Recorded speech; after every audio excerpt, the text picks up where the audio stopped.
Ok, salut tout le monde, je vous présente le 22.1, donc vous le connaissez, c'est un AMRAP de 15 minutes avec 3 wall calls, 12 dumbbell snatch et 15 box jump over. Donc les mouvements, vous les connaissez, juste quelques spécificités.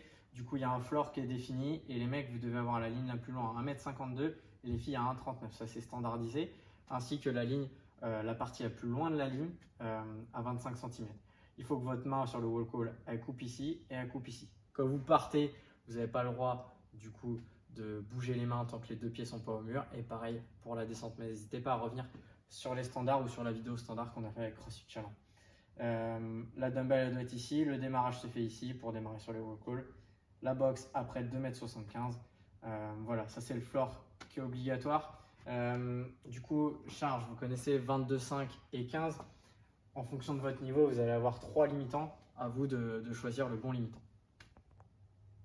Ok, déjà le premier limitant qui peut être global et en fonction de n'importe quel niveau, c'est que forcément, en fonction de votre mobilité ou votre fragilité lombaire, il se peut qu'à un moment donné, les lombaires soient un des facteurs limitants, soit parce que du coup vous n'avez pas une très belle posture sur les dumbbells, soit parce que les impacts sur la box plus les dumbbells, ça vous impacte, ou alors les flexions et extensions du corps sur les wall calls plus tout l'enchaînement finalement fasse congestionner un petit peu le dos. Donc attention ceux qui sont fragiles, gestion lombaire, ce sera une priorité et peut-être qu'il faudra utiliser un peu plus ses jambes sur certains des mouvements, peut-être amortir un peu mieux les box jump aussi.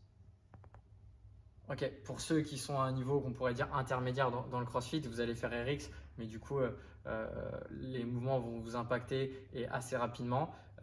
L'idée, c'est plutôt de trouver quelque chose que vous allez tenir en termes de cardio parce que ça va être le premier limitant, c'est-à-dire que sûrement les box jump over et les dumbbell snatch vont vous faire monter à des intensités très fortes, que ça va vous faire ralentir vos wall calls. Donc moi, ce que je vous conseille, c'est de bien gérer votre respiration sur le wall call. Soufflez bien pendant le mouvement, ok.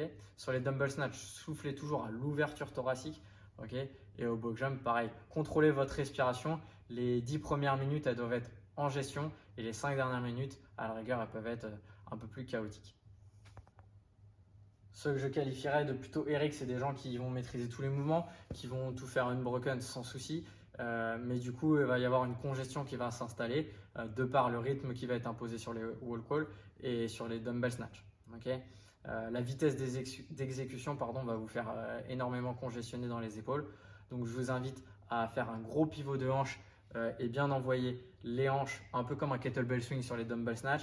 Et pas hésiter aussi à être un petit peu bras tendu. Okay, plus vous allez tirer du coup proche, plus ça va être compliqué pour les épaules.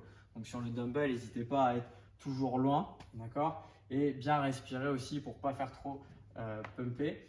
Et puis sur les box, il n'y aura pas trop de soucis. Sur les wall calls, n'hésitez pas à faire des grandes brassées, d'accord. Plus vous allez faire des grandes brassées, moins vous allez avoir de coups énergétiques sur les épaules. Et si vous pouvez, essayer de cracher un petit peu la descente dans la mesure où vous respectez le standard. Ok, pour la gestion des élites, si on peut dire, c'est ceux qui vont vraiment chercher une performance et ceux qui vont essayer d'aller dans le top 10%.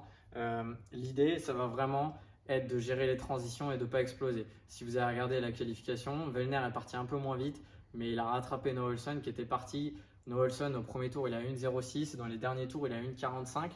Il a explosé vers le 7e tour. Il a quasiment pris 40 secondes, c'est énorme sur un tour.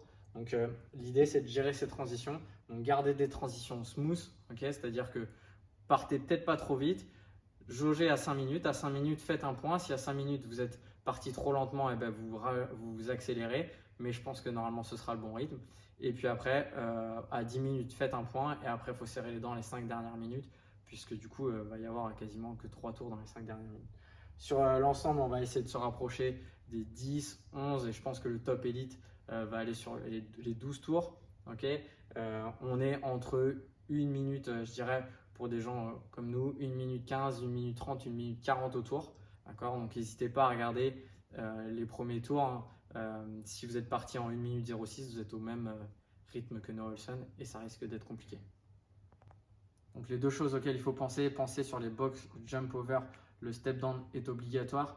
Les dumbbells, les deux têtes touchent le sol. On peut switcher à n'importe quel moment tant que la rep est bien validée au-dessus de la tête.